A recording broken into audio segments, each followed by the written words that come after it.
Ce soir-là, en rentrant de l'église, j'ai compris qu'une vie entière peut s'effondrer en quelques secondes. Pas à cause d'un accident, pas à cause d'une maladie, mais à cause de celui que j'avais mis au monde. Je m'appelle Gabrielle Blanchard. J'ai 80 ans, et voici l'histoire que j'ai gardée pour moi bien trop longtemps. Une histoire de trahison, de silence et de justice. Il y a 6 ans, mon fils unique, Damien, avait 38 ans. Un homme élégant, toujours bien habillé, avec ce sourire qui lui ouvrait toutes les portes. Mon mari, Henri, l'adorait. Moi aussi. Nous avions tout fait pour lui. Études à Sciences Po, voyage, appartement à Paris. Nous pensions avoir réussi notre vie de parents. Mais ce matin du 15 octobre 2019, quand Henri est rentré de la banque avec un visage que je ne lui connaissais pas, j'ai su que quelque chose de terrible venait d'arriver. Il tenait une enveloppe blanche dans sa main tremblante. « Gabrielle, murmura-t-il, notre compte est vide. » Je ne comprenais pas. « Vide ? Comment ça, vide ? » « Damien, poursuivit-il, la voix brisée. Damien avait une procuration. Il a tout retiré. 360 000 €. Tout. Mon cœur s'est arrêté. Henri s'est effondré dans le fauteuil du salon, celui qu'il aimait tant, près de la fenêtre. Il regardait dehors, les yeux perdus, comme s'il cherchait une explication dans le ciel d'automne. « Il est parti où ?» ai-je demandé, la gorge serrée. « Je ne sais pas, son téléphone est coupé, l'appartement est vide. Il est parti, Gabrielle. Notre fils nous a volés, et il est parti. Ce soir-là, nous n'avons pas dîné, nous n'avons pas parlé. Nous sommes restés assis dans le silence, comme 2 statues de sel. Et moi, je pensais à cette petite boîte en bois que j'avais sur ma commode. À l'intérieur, une photo de Damien à 5 ans, tenant ma main devant la tour Eiffel. Un souvenir que je croyais éternel. Parfois, on fait confiance à ceux qui ne la méritent pas. Et vous, avez-vous déjà été déçu par quelqu'un que vous aimiez ? Racontez-moi votre histoire dans les commentaires, j'aimerais vous lire. Je dois vous raconter comment nous en sommes arrivés là. Parce que la trahison ne commence jamais au moment où on la découvre. Elle se construit lentement, dans le silence des années. Henri et moi, nous nous sommes rencontrés en 1965, à Lyon. Lui était comptable dans une entreprise textile. Moi, je travaillais comme secrétaire chez un notaire. Nous n'avions pas grand-chose, mais nous avions de l'amour. Le vrai. Celui qui résiste aux hivers froids et aux fins de mois difficiles.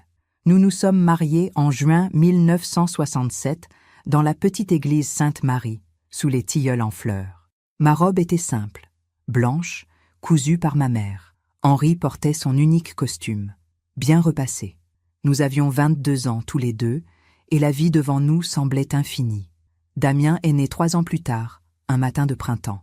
Un bébé magnifique, avec des yeux noirs comme ceux de son père. Henri l'a pris dans ses bras et a pleuré de joie. Moi aussi.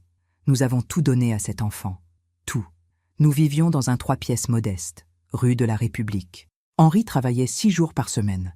Moi, j'ai arrêté mon travail pour m'occuper de Damien. Nous comptions chaque centime, mais nous étions heureux. Je me souviens des dimanches à la pâtisserie où Henri achetait un éclair au chocolat pour Damien. Un seul. Nous le partagions tous les 3. C'était notre petit rituel. Damien était un enfant intelligent, curieux. Peut-être un peu gâté, je l'admets, mais nous pensions que c'était de l'amour. Nous pensions que lui offrir le meilleur, c'était notre devoir de parents. Quand il a eu 18 ans, Henri a pris un second emploi pour payer ses études. Il rentrait épuisé, le dos courbé, mais il souriait toujours en disant « C'est pour Damien, il aura une meilleure vie que nous ». Et moi, pendant toutes ces années, je mettais de côté 50 € par mois, puis 100, puis davantage quand Henri a eu une promotion. Nous avions un rêve, prendre notre retraite dans une petite maison en Provence avec un jardin où Henri pourrait cultiver ses tomates. 360 000 €, 40 ans d'économie. Chaque billet, chaque pièce, c'était un sacrifice. Un repas simple, des vacances annulées, un manteau porté 10 ans de plus. Et tout cela dormait dans ce compte bancaire où nous avions ajouté le nom de Damien, au cas où il nous arriverait quelque chose. Henri me disait « On ne sait jamais, Gabrielle. S'il nous arrive un accident, il faut qu'il puisse accéder à l'argent rapidement. » J'avais confiance. Comment aurais-je pu imaginer qu'un fils pouvait faire une chose pareille ? Aujourd'hui, quand je repense à ces années, je vois tout différemment. Les signes étaient là. Damien ne venait nous voir que lorsqu'il avait besoin de quelque chose. Une signature, un prêt, une caution. Il nous embrassait rapidement, parlait de ses projets et repartait aussitôt. Mais nous fermions les yeux, parce que c'était notre fils, parce que l'amour parental est parfois aveugle. Le soir du 15 octobre, après qu'Henri m'a annoncé la nouvelle, je suis montée dans la chambre. J'ai ouvert la petite boîte en bois sur ma commode. J'ai pris la photo de Damien à 5 ans. Et pour la première fois de ma vie, j'ai pleuré en regardant mon enfant.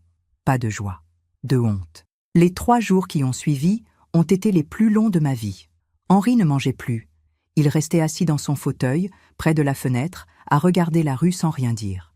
Parfois, il prenait son téléphone, composait le numéro de Damien et tombait directement sur la messagerie. Alors il raccrochait, les mains tremblantes. Moi, j'essayais de garder une apparence normale. Je préparais le café le matin, je mettais la table pour le déjeuner, mais tout sonnait faux. Comme si nous jouions une pièce de théâtre dans notre propre maison. Le 18 octobre, vers 15 heures, Henri s'est levé brusquement. « Je vais au commissariat », a-t-il dit d'une voix rauque. « Je vais porter plainte. » Je l'ai regardé. Mon mari, 76 ans, droit comme un chêne toute sa vie, semblait soudain vieux, tellement vieux. « Henri », ai-je murmuré, « c'est notre fils. » Il s'est tourné vers moi, les yeux rouges. « Justement, Gabriel, c'est notre fils, et il nous a volés. Il nous a trahis. Si nous ne faisons rien, c'est comme si nous lui donnions raison. » Il avait cette voix brisée, celle d'un homme qui vient de perdre toutes ses certitudes. Je ne savais pas quoi dire.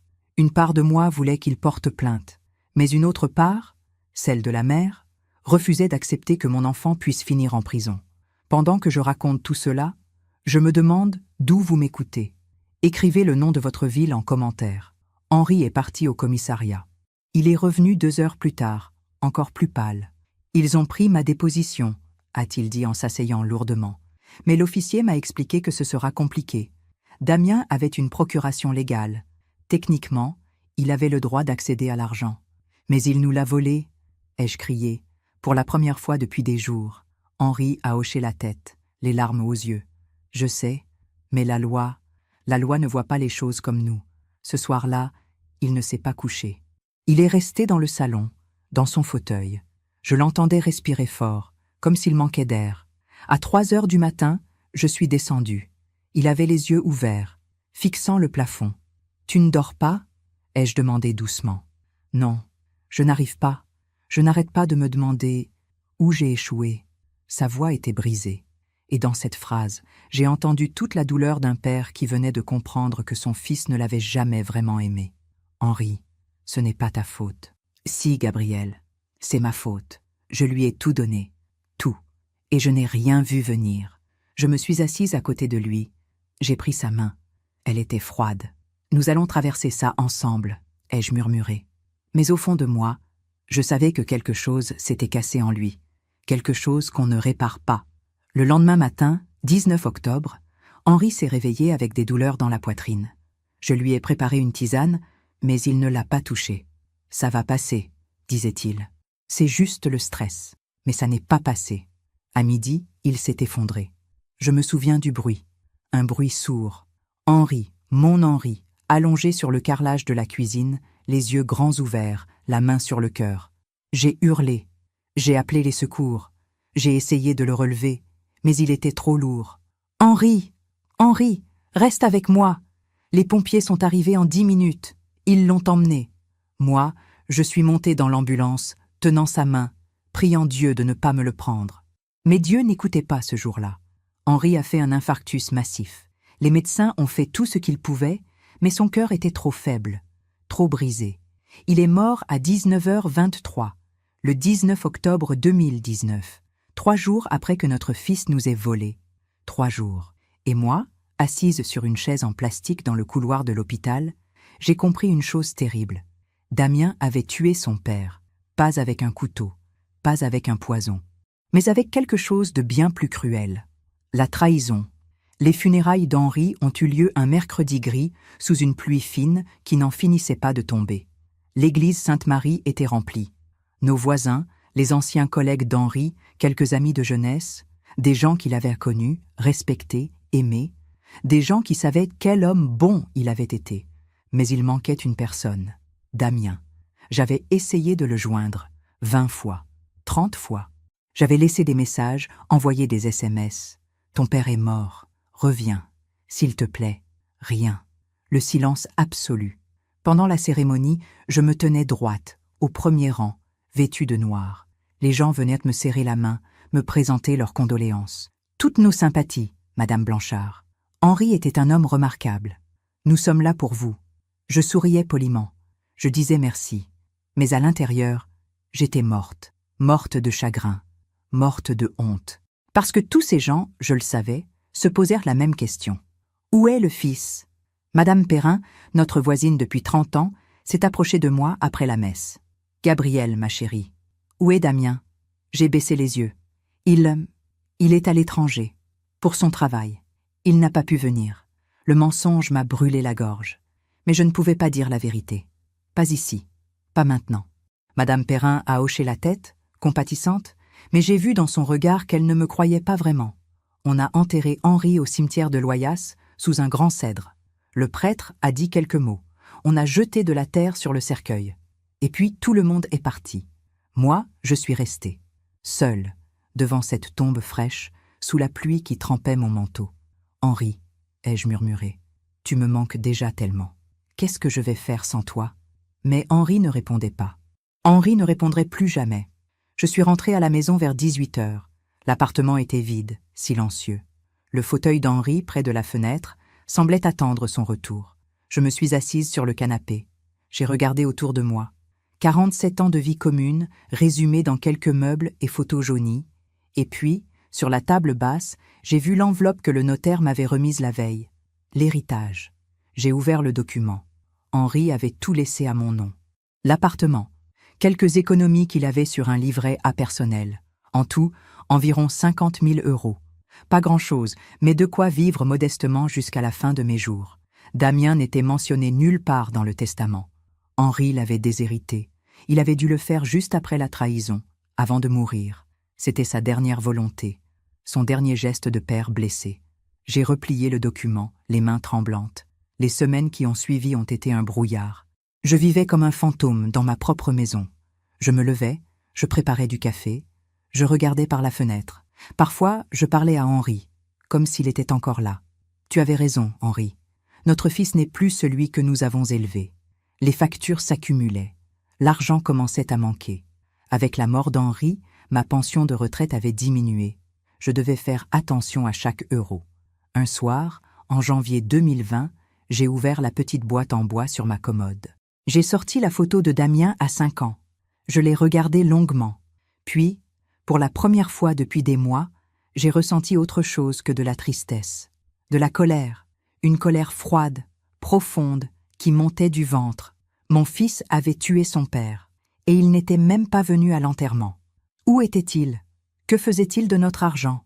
Riait-il quelque part, en dépensant le fruit de 40 ans de sacrifice? J'ai remis la photo dans la boîte. Mais cette fois, je ne l'ai pas refermée avec tendresse. Je l'ai claquée. Et dans ce geste, j'ai compris quelque chose. Je n'allais pas rester dans ce silence. Je n'allais pas mourir de chagrin, en attendant que mon fils daigne revenir. J'allais me préparer. Parce que je le savais, au fond de moi. Un jour, quand l'argent serait épuisé, Damien reviendrait. Et ce jour-là, je serais prête. 2 ans ont passé. 2 ans pendant lesquels j'ai appris à vivre seule, à faire les courses seule, à dîner seule, à vieillir seule. J'avais 78 ans. Mes mains tremblaient un peu plus chaque matin. Mes genoux me faisaient mal quand il pleuvait. Mais j'étais toujours debout. Damien n'avait jamais donné de nouvelles. Pas un appel, pas une lettre, rien. Au début, je vérifiais mon téléphone 10 fois par jour, puis 5 fois, puis plus du tout. J'avais fini par accepter une vérité terrible. Mon fils était vivant quelque part. Mais pour lui, j'étais morte. Je vivais modestement. Très modestement. Je cuisinais des soupes qui duraient 3 jours. Je portais les mêmes vêtements depuis des années. Je chauffais une seule pièce en hiver. Madame Perrin, ma voisine, m'apportait parfois des gâteaux. « Gabrielle, vous devriez sortir un peu. Venir prendre le thé avec nous. » Je souriais poliment. « Merci, Madame Perrin. Une autre fois peut-être. » Mais je ne sortais pas. Je ne voulais pas croiser les regards compatissants, entendre les questions sur Damien, mentir encore. Je préférais le silence de mon appartement. Le silence et les souvenirs d'Henri. Puis, un matin de mars 2022, quelque chose a changé. J'étais dans la cuisine, préparant mon café, quand mon téléphone a sonné. Un numéro inconnu. J'ai hésité, puis j'ai décroché. Allô? Une voix. Une voix que je n'avais pas entendue depuis 2 ans et demi. Une voix qui m'a traversée comme une lame. Maman. Damien. Mon cœur s'est arrêté. Mes mains ont tremblé si fort que j'ai failli lâcher le téléphone. Damien? Ai-je murmuré, la gorge serrée. Oui, maman, c'est moi. Un silence, long, pesant. Où es-tu? Ai-je demandé d'une voix blanche. Je suis à Paris. Maman, il faut qu'on parle. Je peux venir te voir? Paris. Il était à Paris. Peut-être depuis le début. J'ai fermé les yeux. Toutes les émotions que j'avais enfouies pendant 2 ans remontaient d'un coup. La colère, la douleur, la trahison. Mais aussi, malgré tout, cette petite voix au fond de moi. Cette voix de mère qui disait « C'est ton fils. Pourquoi maintenant ?» ai-je demandé calmement. Un autre silence. Parce que j'ai besoin de te voir, maman. S'il te plaît. J'ai senti quelque chose dans sa voix. Quelque chose qui ne trompait pas. La peur. Tu sais que ton père est mort? Ai-je dit, glacial. Oui, je l'ai appris. Maman, je suis désolée. Vraiment. Désolée. Ce mot, si petit, si vide. Viens demain, ai-je répondu. 14 heures. Merci, maman, merci. Il a raccroché. Moi, je suis restée debout dans ma cuisine, le téléphone à la main, le cœur battant. Il revenait. Après 2 ans et demi. Après avoir volé toutes nos économies. Après avoir tué son père. Il revenait. Et je savais pourquoi. L'argent était épuisé. Cette nuit-là, je n'ai pas dormi. J'ai réfléchi. J'ai pleuré aussi, un peu. Mais surtout, j'ai réfléchi. Pendant 2 ans, j'avais imaginé ce moment. Ce moment où Damien reviendrait, la tête basse, demander pardon, ou pire, demander de l'aide. Et pendant 2 ans, j'avais préparé ma réponse. Le lendemain, à 13 heures, j'ai fait quelque chose d'étrange. Je suis montée dans ma chambre. J'ai ouvert la petite boîte en bois sur ma commode. J'ai sorti la photo de Damien à 5 ans. Je l'ai regardé une dernière fois. Cet enfant souriant, tenant ma main devant la tour Eiffel, n'existait plus. Il n'avait peut-être jamais vraiment existé. J'ai remis la photo dans la boîte. Puis, j'ai fermé le couvercle. À 14 heures pile, on a sonné à la porte. J'ai pris une grande inspiration. J'ai lissé ma robe noire. Et j'ai ouvert. Damien se tenait là, sur le palier. Il avait vieilli. Ses cheveux grisonnaient. Son visage était marqué. Ses vêtements, autrefois impeccables, semblaient usés. Il n'était plus cet homme élégant et sûr de lui. Il ressemblait à un naufragé. « Bonjour, maman », a-t-il murmuré, les yeux baissés. Je l'ai regardé en silence, longtemps. Puis j'ai dit, d'une voix calme, « Entre ». Il est entré. J'ai refermé la porte derrière lui. Et dans ce geste, j'ai su que tout ce que j'avais préparé pendant 2 ans allait enfin se réaliser. Damien est entré lentement dans le salon, comme s'il marchait en territoire ennemi. Ses yeux ont fait le tour de la pièce. Le fauteuil d'Henri, toujours à la même place près de la fenêtre. Les photos sur le buffet. Le canapé usé où nous avions passé tant de soirées en famille. Rien n'avait changé, mais tout avait changé. « Assieds-toi », ai-je dit en désignant une chaise près de la table. Pas le fauteuil d'Henri. Jamais. Cette place était sacrée. Il s'est assis, les mains jointes, les épaules voûtées. Il avait l'air d'un enfant pris en faute, mais il avait 41 ans. Et moi, je n'étais plus la mère aveugle qu'il avait trahie. Je me suis installée en face de lui, droite, les mains posées sur mes genoux. Un long silence s'est installé. Je ne disais rien. Je voulais qu'il parle le premier, qu'il trouve les mots, qu'il assume. Finalement, il a levé les yeux vers moi. « Maman, je ne sais pas par où commencer. »« Commence par le commencement, » ai-je répondu calmement. « Explique-moi pourquoi tu nous as volés. » Le mot « voler » l'a fait tressaillir. Il a baissé la tête. J'avais des dettes. Beaucoup de dettes. Quel genre de dettes? Il a hésité, puis dans un souffle, le jeu, je jouais en ligne, au poker, aux paris sportifs. Au début, je gagnais, puis j'ai commencé à perdre, beaucoup. J'ai emprunté de l'argent à des gens dangereux. Ils me menaçaient. Ils disaient qu'ils allaient me briser les jambes. Ou pire, j'écoutais, le visage de marbre. À l'intérieur, une tempête. Alors tu as décidé de nous ruiner, ai-je dit d'une voix glaciale. Je ne voulais pas, s'est-il écrié, levant enfin les yeux vers moi. Je me disais que j'allais rembourser mes dettes et puis tout remettre sur le compte, que vous ne vous en rendriez même pas compte. 360 000 €, Damien. 40 ans d'économie. Tu pensais vraiment qu'on ne s'en rendrait pas compte? Il s'est mis à pleurer, des larmes silencieuses qui coulaient sur ses joues. Je suis désolée, maman. Je suis tellement désolée. J'ai tout gâché. J'ai perdu l'argent. Tout. En quelques mois. Et après, je ne pouvais plus revenir. J'avais trop honte. Trop honte, ai-je répété, sentant la colère monter. Tu avais trop honte pour revenir, mais pas assez pour voler tes propres parents? Il sanglotait maintenant, le visage dans les mains. Papa est mort à cause de moi, n'est-ce pas? Cette question, cette terrible question. J'ai pris une longue inspiration avant de répondre. Oui, ton père est mort, à cause de toi. Il a fait un infarctus 3 jours après avoir découvert que tu nous avais trahis. Son cœur n'a pas supporté, pas la maladie, pas l'âge, toi. C'est toi qui l'as tué. Damien a levé vers moi un regard dévasté. Je ne voulais pas ça, mais tu l'as fait quand même. Le silence est retombé, un silence lourd, écrasant.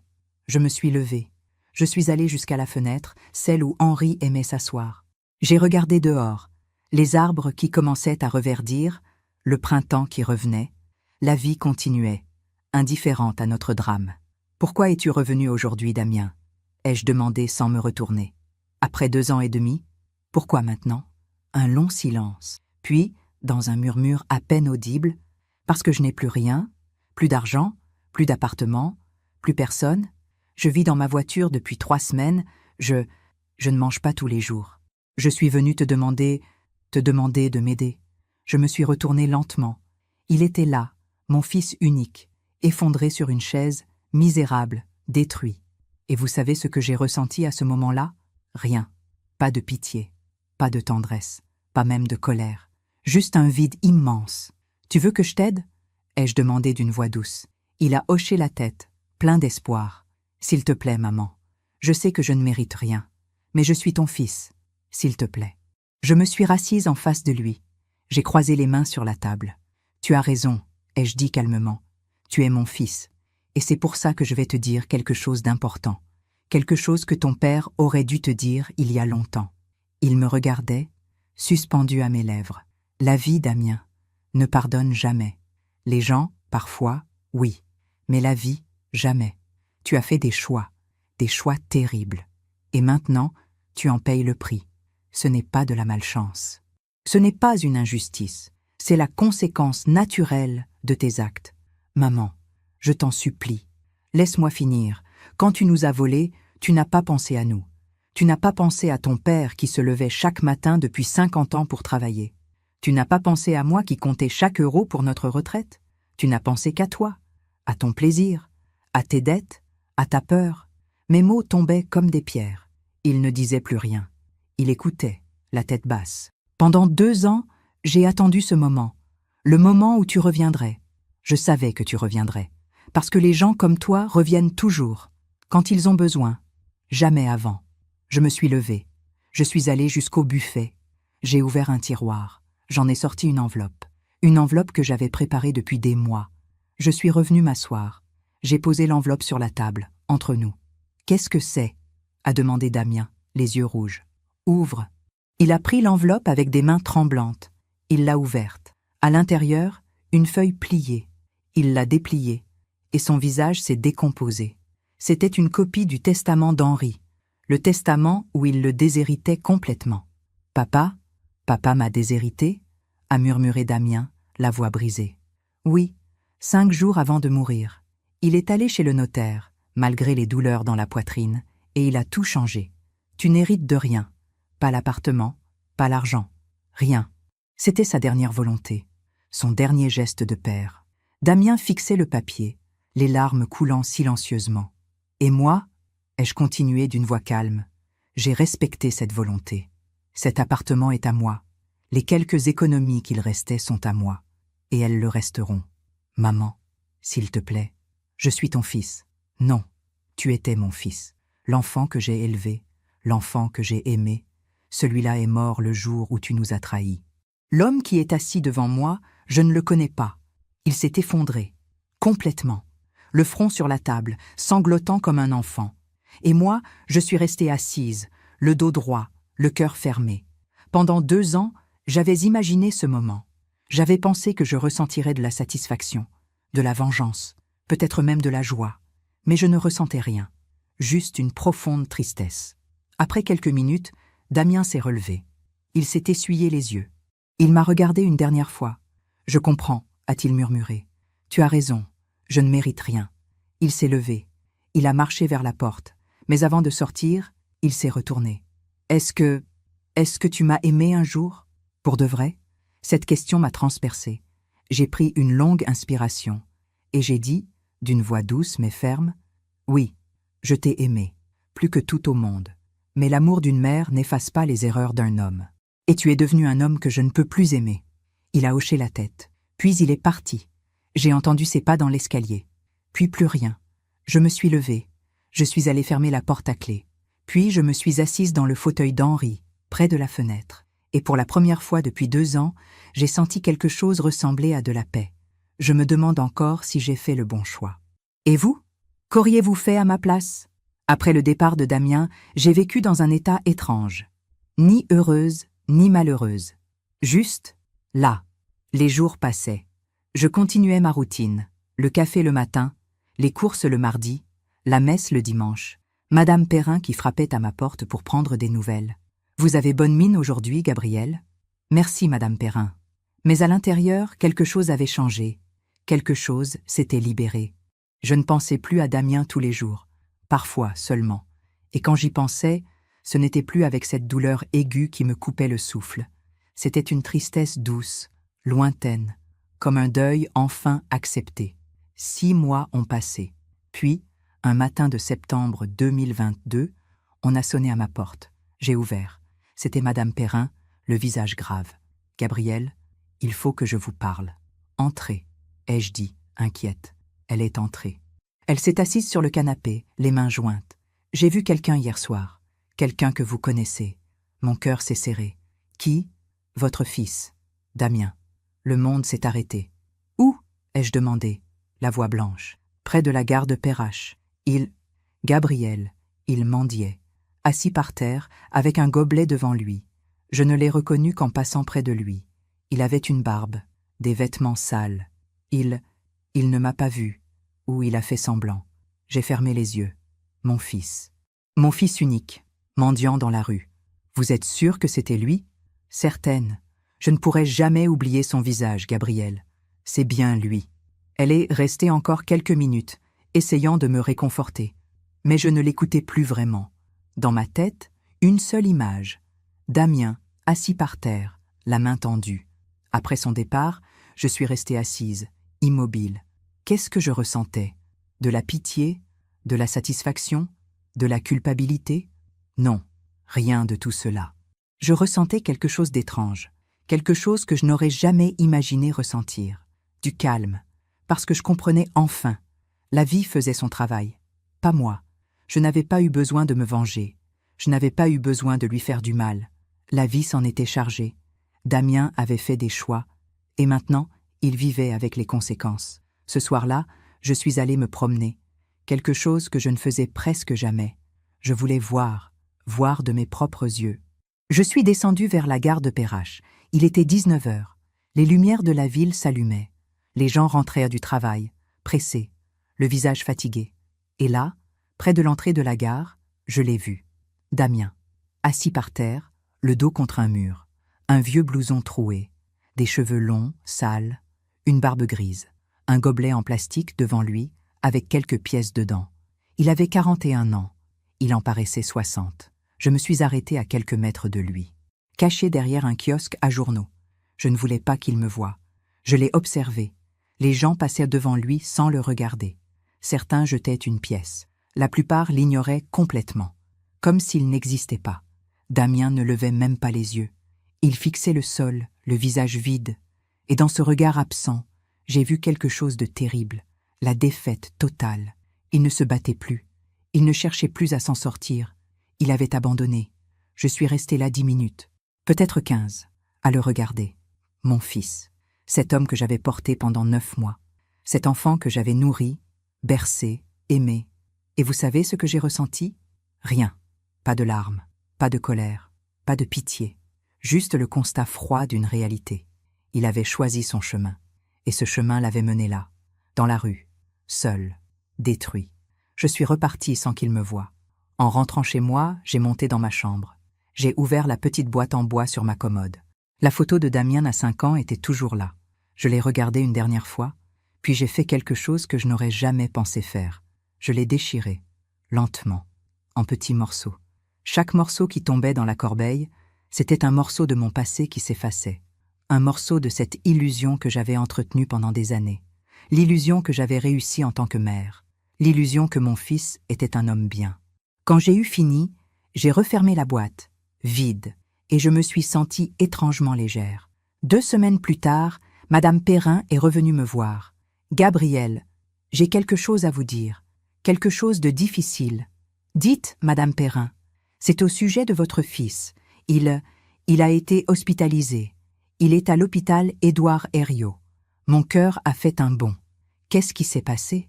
Apparemment, il s'est effondré dans la rue. Malnutrition, hypothermie. Les secours l'ont trouvé inconscient.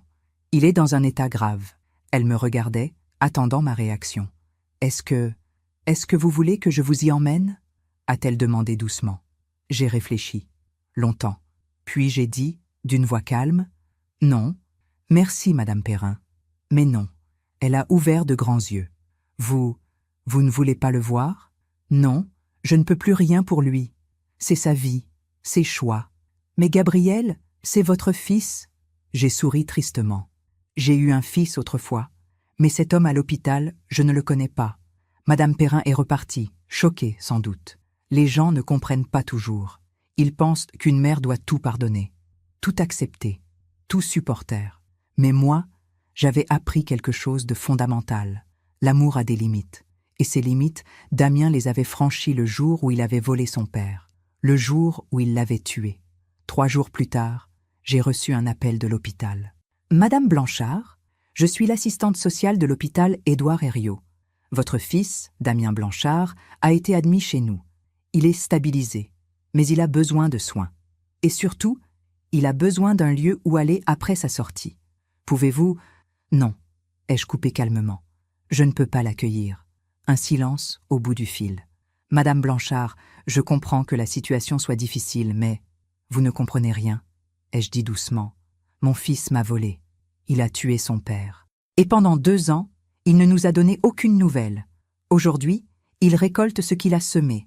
Ce n'est pas de la cruauté, c'est de la justice. Mais où va-t-il aller? Je ne sais pas. Et ce n'est plus mon problème. » J'ai raccroché. Et pour la première fois depuis des années, j'ai ressenti quelque chose de profond, de puissant. La liberté. Je n'étais plus prisonnière de mon amour maternel.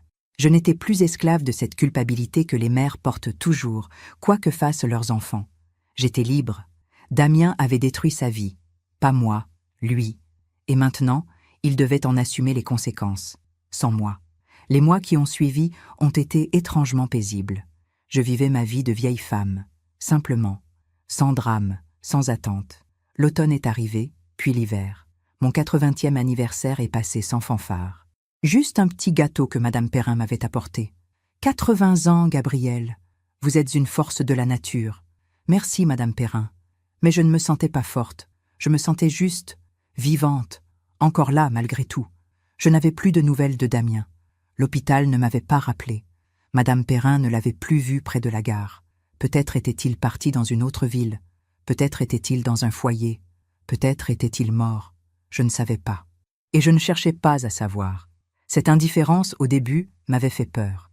Je me demandais si j'étais devenue un monstre, une mère sans cœur. Mais avec le temps, j'ai compris que ce n'était pas de l'indifférence. C'était de l'acceptation.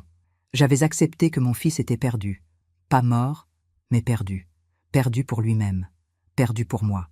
Et cette acceptation, aussi douloureuse soit-elle, m'avait libérée. Un soir de février 2023, je lisais près de la fenêtre quand le téléphone a sonné. Un numéro inconnu. Encore. J'ai hésité. Puis j'ai décroché. « Allô? Madame Blanchard? C'est le père Mathieu, de la paroisse Saint-Jean. »« Oui, mon père. Je vous appelle au sujet de votre fils, Damien. » Mon cœur s'est serré. Qu'est-ce qu'il y a? Il est venu me voir il y a quelques jours. Il est dans un état difficile. Il m'a dit qu'il voulait vous parler. qu'il avait besoin de vous demander pardon. J'ai fermé les yeux. Mon père, je ne peux pas. Je comprends, Madame Blanchard. Je ne vous demande pas de lui pardonner. Je vous demande juste de l'écouter. Une fois, pour lui permettre de se libérer de ce poids. Et moi, qui me libère de mon poids? Un silence. Puis, doucement. Vous seule pouvez faire ça, Madame Blanchard, en choisissant de fermer cette porte définitivement, ou en l'ouvrant une dernière fois. J'ai réfléchi longuement. Puis j'ai dit, dites-lui qu'il peut venir, demain, 15 heures, mais ce sera la dernière fois.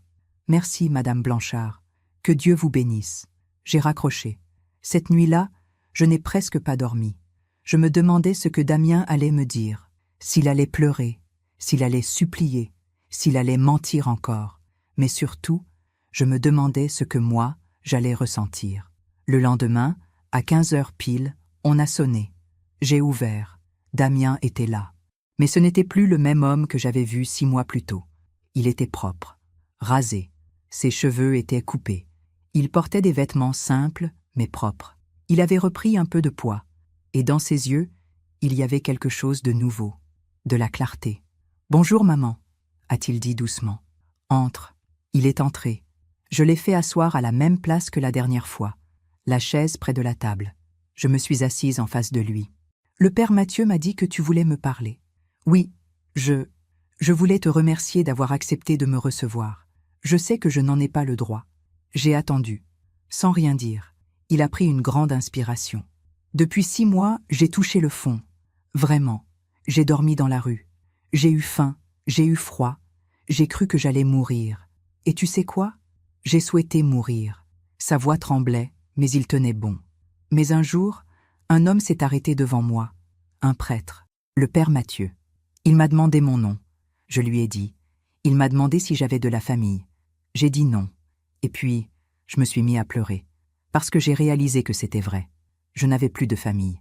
Je l'avais détruite de mes propres mains. Il s'est tu un instant. J'écoutais, impassible. Le père Mathieu m'a emmené à l'église. Il m'a donné à manger. Il m'a trouvé une place dans un foyer. Et surtout, il m'a écouté. Pendant des heures, je lui ai tout raconté. Le jeu, les dettes, le vol, papa, toi, tout. Et qu'est-ce qu'il t'a dit? Ai-je demandé calmement. Il m'a dit que Dieu pardonne toujours, mais que les hommes, eux, ont le droit de ne pas pardonner, et qu'il fallait que je l'accepte. Le père Mathieu est un homme sage. Damien a hoché la tête. Je ne suis pas venu te demander de me pardonner, maman. Je sais que ce que j'ai fait est impardonnable. J'ai tué papa. Je t'ai ruiné. Je t'ai abandonné. Je ne mérite rien. Alors pourquoi es-tu venu? Il m'a regardé droit dans les yeux. Et pour la première fois depuis des années, j'ai vu de la sincérité dans son regard. Pour te dire la vérité. Toute la vérité. Pas pour que tu me pardonnes, mais pour que tu saches. Je t'écoute. Il a baissé les yeux, puis il a commencé à parler. Lentement, douloureusement. Quand j'étais jeune, j'ai toujours eu l'impression de ne pas être à la hauteur. Papa travaillait tellement. Toi, tu te sacrifiais tellement. Et moi, je ne savais pas comment vous rendre tout ça. Alors j'ai essayé d'être brillant, le meilleur élève, le meilleur étudiant, celui dont vous seriez fier. Nous étions fiers, ai-je dit doucement. Oui, mais je ne l'ai jamais vraiment cru.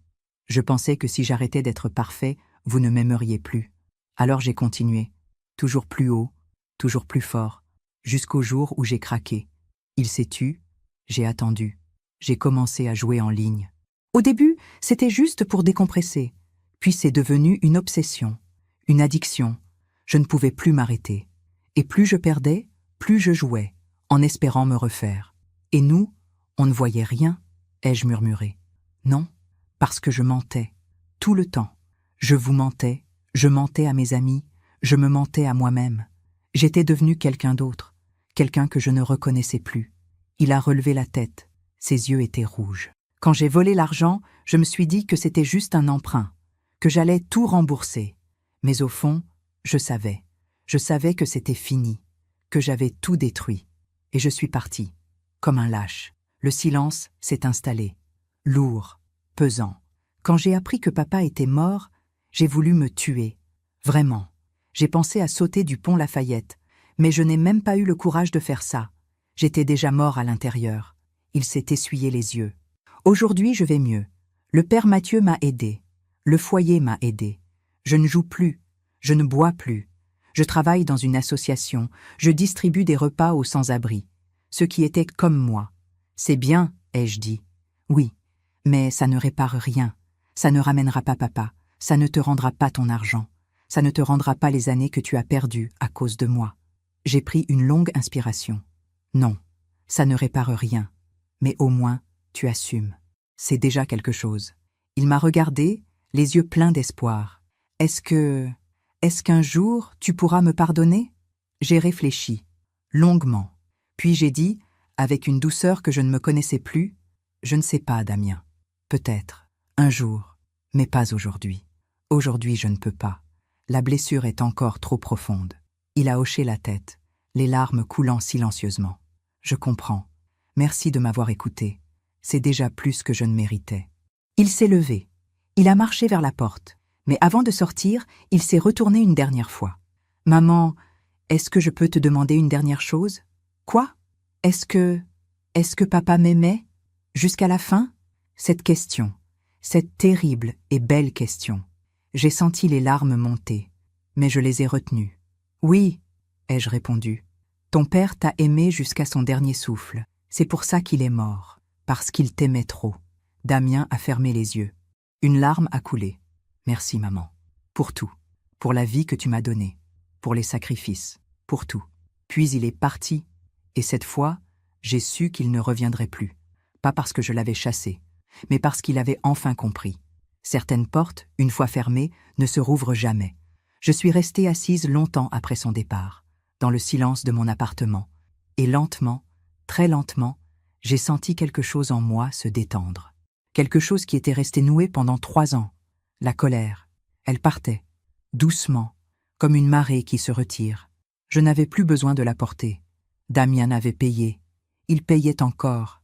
Et il paierait toute sa vie. Pas parce que je l'avais puni, mais parce que la vie l'avait fait. Et moi, j'avais fait ce que je devais faire. Je l'avais laissé tomber. Non par cruauté, mais par nécessité. Pour qu'il apprenne, pour qu'il grandisse, pour qu'il devienne, peut-être, un homme meilleur. Ce soir-là, je suis montée dans ma chambre. J'ai ouvert la petite boîte en bois sur ma commode. Elle était vide, depuis que j'avais déchiré la photo. Mais maintenant, je savais ce que j'allais y mettre. Rien. Parce que parfois, le vide est la seule réponse. 2 ans ont encore passé. 2 années pendant lesquelles j'ai continué à vivre ma petite vie tranquille. Les saisons se sont succédées. Printemps, été, automne, hiver. Encore et encore. J'avais maintenant 82 ans. Mes mains tremblaient davantage. Mes jambes me portaient moins bien. Mais j'étais toujours là, toujours debout. Madame Perrin était devenue ma seule véritable amie. Elle passait prendre le thé tous les jeudis. Nous parlions de tout et de rien, de la pluie, des voisins, des nouvelles du quartier. Elle ne mentionnait plus jamais Damien. Et moi non plus. C'était comme s'il n'avait jamais existé. Un matin d'avril 2025, je suis descendue faire mes courses au marché. C'était une belle journée. Le soleil brillait, les oiseaux chantaient, la vie continuait, indifférente. J'achetais des tomates chez le maraîcher quand j'ai entendu une voix derrière moi. « Madame Blanchard ?» Je me suis retournée. C'était une jeune femme, 30 ans environ, jolie, avec des cheveux châtains et des yeux clairs.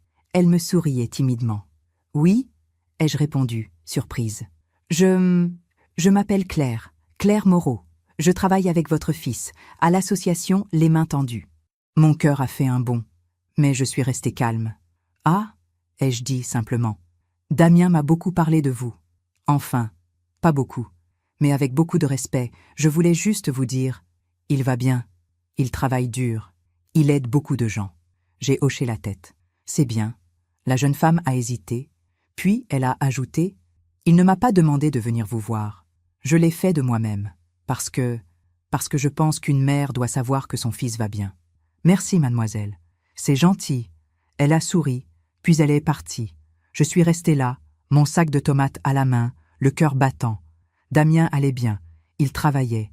Il aidait les autres. Il continuait. Et cette information, aussi étrange que cela puisse paraître, m'a fait du bien. Non pas parce que je voulais qu'il revienne, non pas parce que je lui pardonnais, mais parce que je savais maintenant qu'il avait trouvé son chemin. Un chemin loin de moi. Un chemin où il devait marcher seul. Le soir même, Madame Perrin est venue prendre le thé. Je lui ai raconté la rencontre. Vous voyez, Gabriel, a-t-elle dit doucement, peut-être que votre dureté l'a sauvé. Peut-être. Ou peut-être que c'est la vie qui l'a sauvé. Je ne sais pas. Et au fond, ça n'a plus d'importance.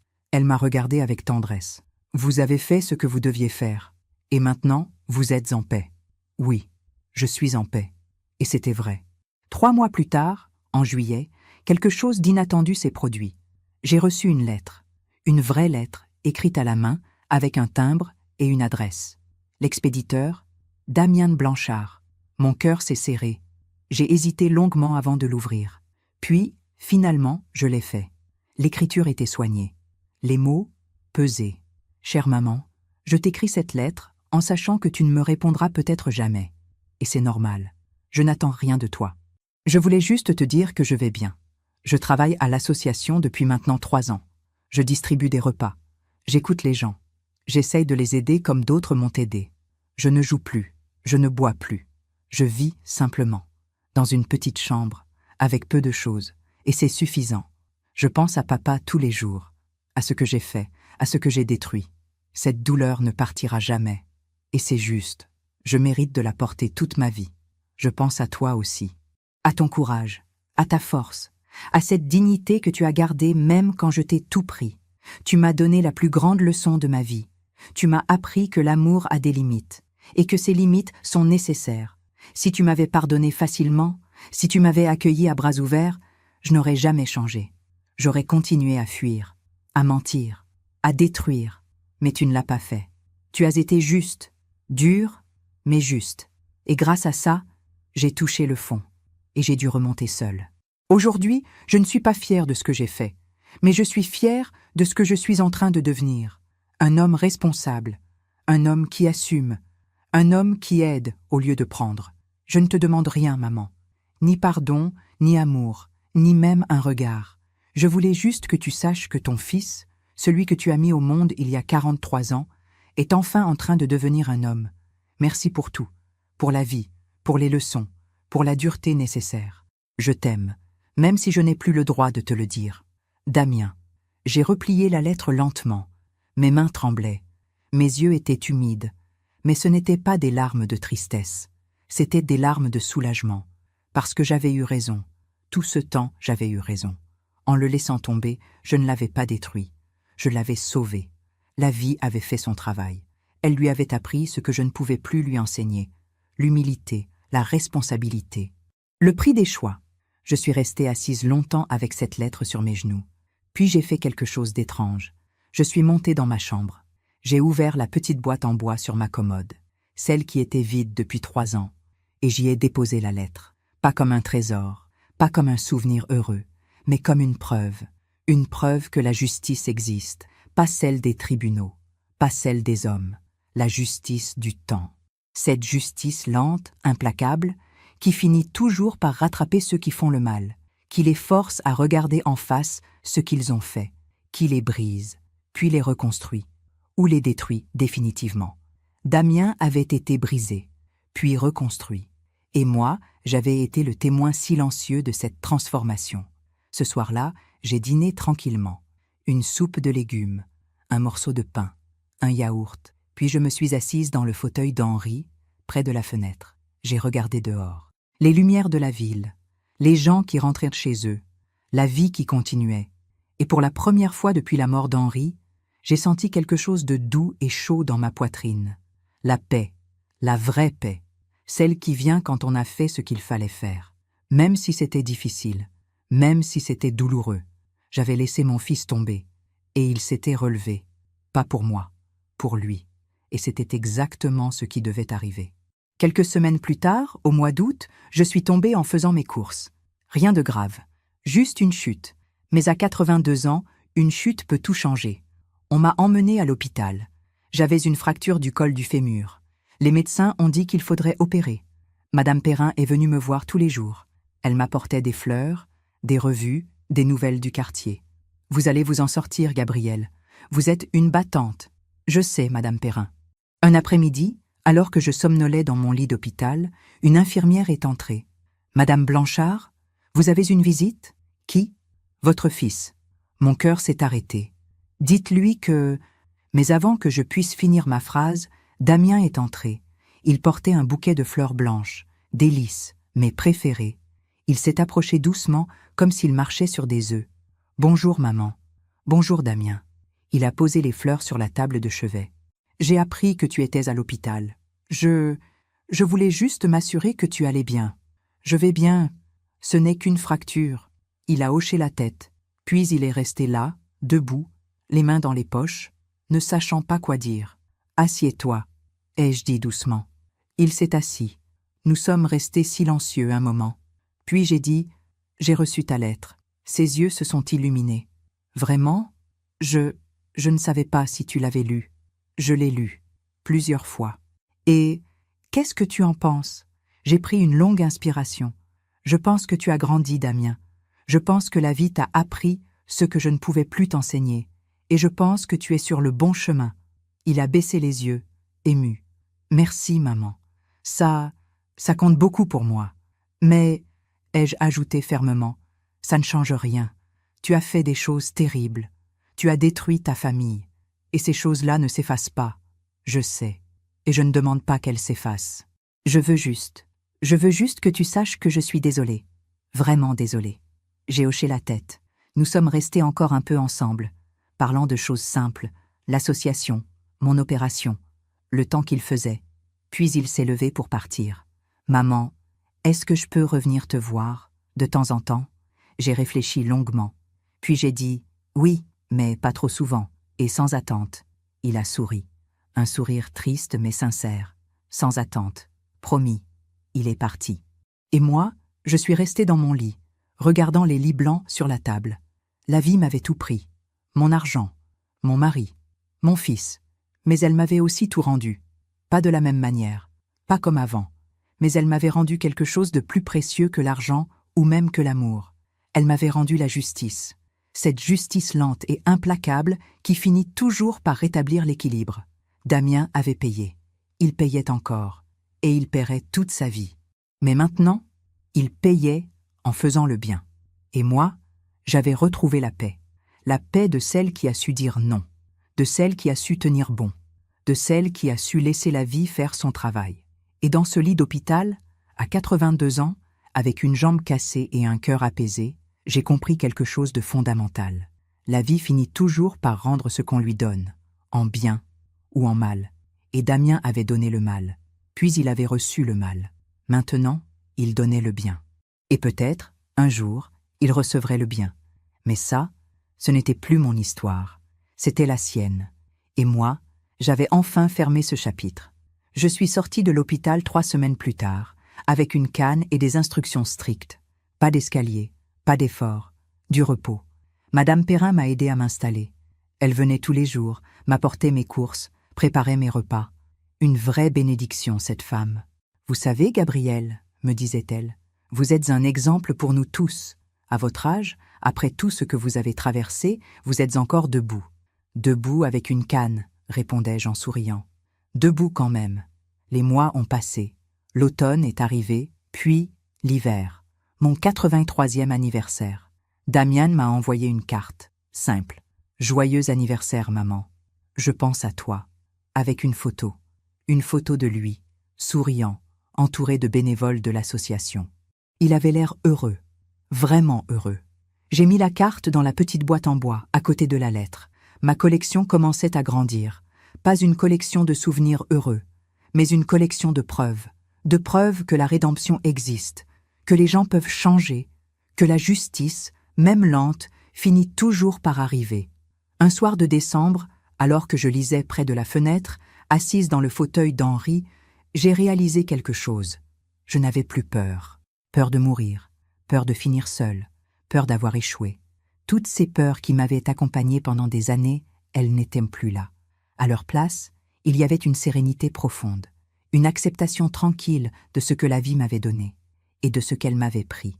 Henri me manquait, tous les jours, mais cette douleur s'était transformée. Elle n'était plus aiguë, elle était douce, comme une présence, comme s'il était encore là, quelque part, veillant sur moi. Damien, lui, était devenu un étranger bienveillant, quelqu'un que je connaissais, que je respectais même, mais que je n'aimais plus comme une mère aime son enfant. Peut-être que c'était cruel, Peut-être que les gens me jugeraient pour ça. Mais moi, je savais. Je savais que c'était nécessaire. Pour lui. Et pour moi. En janvier 2026, Damien est venu me rendre visite. Sans prévenir. Il a sonné à la porte un dimanche après-midi. « Bonjour, maman. J'espère que je ne te dérange pas. »« Non, entre. » Il est entré. Il portait un sac en papier. « Je t'ai apporté des croissants. De la boulangerie rue de la République. Ceux que tu aimais. Merci. C'est gentil. Nous avons bu un thé ensemble. Mangé les croissants. Parlé de choses simples. La météo. L'association. Mes douleurs aux jambes. Puis, à un moment, il m'a regardé avec sérieux. « Maman, est-ce que je peux te poser une question ? » ?»« Oui. »« Est-ce que tu m'as pardonné ? » Cette question. Encore. Toujours. J'ai posé ma tasse. J'ai réfléchi. Puis j'ai dit, avec toute l'honnêteté dont j'étais capable, « Je ne sais pas, Damien. Une partie de moi a pardonné. Celle qui voit que tu as changé, que tu fais le bien maintenant. Mais une autre partie ne peut pas oublier. Ce que tu as fait à ton père, à moi. Cette partie-là ne pardonnera peut-être jamais. » Il a hoché la tête, les yeux humides. « Je comprends, et c'est juste. Mais, ai-je ajouté doucement, le pardon n'est pas tout. Il y a aussi la reconnaissance. Et la reconnaissance, je te la donne. Je reconnais que tu as payé pour tes erreurs, que tu as changé, que tu es devenu quelqu'un de bien. Et ça, c'est déjà énorme. » Il a souri. Un sourire triste, mais apaisé. « Merci, maman. Merci pour tout. Pour m'avoir laissé tomber quand il le fallait. Pour m'avoir forcé à grandir. Tu m'as sauvé en me rejetant. Non, c'est toi qui t'es sauvé. Moi, j'ai juste refusé de te porter. Il est resté encore 1 heure. Puis il est parti en me promettant de revenir bientôt. Et quand la porte s'est refermée, j'ai ressenti quelque chose d'étrange, de la légèreté. Comme si un poids, que je portais depuis 6 ans, venait enfin de se détacher. Ce soir-là, je suis monté dans ma chambre. J'ai ouvert la petite boîte en bois sur ma commode. À l'intérieur, la lettre de Damien, la carte d'anniversaire. Et maintenant, quelque chose de nouveau. J'ai pris une feuille de papier, un stylo, et j'ai écrit ce que j'ai appris. J'ai 83 ans. J'ai vécu une vie longue, parfois heureuse, souvent difficile. J'ai aimé un homme merveilleux qui est parti trop tôt. J'ai élevé un fils qui m'a trahi. J'ai tout perdu. Puis j'ai tout retrouvé. Pas comme avant, mais différemment. Voici ce que la vie m'a appris. L'amour a des limites, et ces limites sont nécessaires. Aimer quelqu'un, ce n'est pas tout accepter. C'est parfois savoir dire non, savoir laisser tomber, pour que l'autre apprenne à se relever seul. La justice existe, pas celle des tribunaux, pas celle des hommes, mais celle du temps. La vie finit toujours par rendre ce qu'on lui donne, en bien ou en mal, et il faut accepter cette vérité. Le pardon n'est pas obligatoire. On nous dit toujours qu'il faut pardonner pour avancer. Mais ce n'est pas vrai. On peut avancer sans pardonner. On peut accepter sans oublier. Et c'est suffisant. La solitude n'est pas une punition. C'est parfois un refuge, un lieu où l'on se retrouve, où l'on apprend à vivre avec soi-même. Et c'est précieux. Les enfants ne nous appartiennent pas. On les met au monde, on les élève, on leur donne tout ce qu'on peut. Mais à un moment, ils doivent partir, vivre leur vie, faire leurs erreurs. Et nous devons les laisser partir, même si ça fait mal. La vie continue, toujours, même quand on pense qu'on ne pourra plus jamais se relever, même quand la douleur semble insurmontable. La vie continue, et nous continuons avec elle. J'ai replié la feuille. Je l'ai mise dans la boîte, puis j'ai refermé le couvercle. Cette boîte qui avait été vide pendant si longtemps se remplissait maintenant. Pas de souvenirs du passé, mais de leçons pour l'avenir. Les jours ont continué à passer. Tranquille, paisible. Madame Perrin venait toujours prendre le thé. Damien passait de temps en temps, toujours respectueux, toujours à distance. Et moi, je vivais, simplement. Un matin de printemps, en mars 2026, je me suis réveillée avec une pensée étrange. J'étais heureuse, pas d'un bonheur éclatant, pas d'une joie débordante, mais d'un bonheur calme, profond, ancré. J'avais traversé la tempête, j'avais perdu presque tout, mais j'avais survécu. Et maintenant, assise dans mon fauteuil près de la fenêtre, regardant le printemps revenir, les bourgeons sur les arbres, les oiseaux qui chantaient, je me sentais en paix. En paix avec Henri, qui reposait sous le cèdre du cimetière de Loyasse, en paix avec Damien, qui vivait sa vie ailleurs, reconstruit mais marqué à jamais, en paix avec moi-même pour les choix que j'avais faits, les choix difficiles, les choix nécessaires. Aujourd'hui, si une femme me demandait ce qu'elle doit faire face à la trahison, face à la douleur, face à l'impossible pardon, je lui dirais ceci: fais ce que ton cœur te dit, pas ce que les gens attendent de toi. Pas ce qui est normal ou acceptable, mais ce qui est juste, pour toi, pour l'autre, pour la vérité. Laisse la vie faire son travail. Elle est plus sage que nous. Elle sait punir, elle sait guérir, elle sait rétablir l'équilibre. Et surtout, n'aie pas peur d'être dur, n'aie pas peur de dire non, n'aie pas peur de fermer une porte, parce que parfois, c'est en fermant une porte qu'on en ouvre une autre, pour soi, pour l'autre, pour l'avenir. Moi, Gabrielle Blanchard, j'ai 83 ans. J'ai vécu une vie pleine, difficile, mais vraie. Mon fils m'a volé. Mon mari est mort de chagrin. J'ai tout perdu, mais j'ai aussi tout appris. Et si mon histoire peut aider ne serait-ce qu'une femme à ouvrir les yeux, à trouver le courage de dire non, à accepter que l'amour a des limites, alors tout cela aura eu un sens. La vie m'a pris beaucoup, mais elle m'a aussi donné quelque chose d'inestimable: la sagesse. Et avec cette sagesse, je peux maintenant regarder en arrière sans colère, regarder en avant sans peur, et vivre tout simplement les années qu'il me reste, dans la paix, dans la dignité, dans la vérité, parce que c'est tout ce qui compte finalement. Vivre en vérité. Le reste, la vie s'en charge, toujours. Merci de m'avoir écouté jusqu'au bout. Si cette histoire a touché votre cœur, abonnez-vous et activez la cloche pour entendre d'autres femmes qui ont transformé la douleur en sagesse. Chaque jour, une femme, une leçon de vie. Partagez cette histoire avec quelqu'un que vous aimez. Parfois, une histoire change toute une journée. Que Dieu vous bénisse et à très bientôt.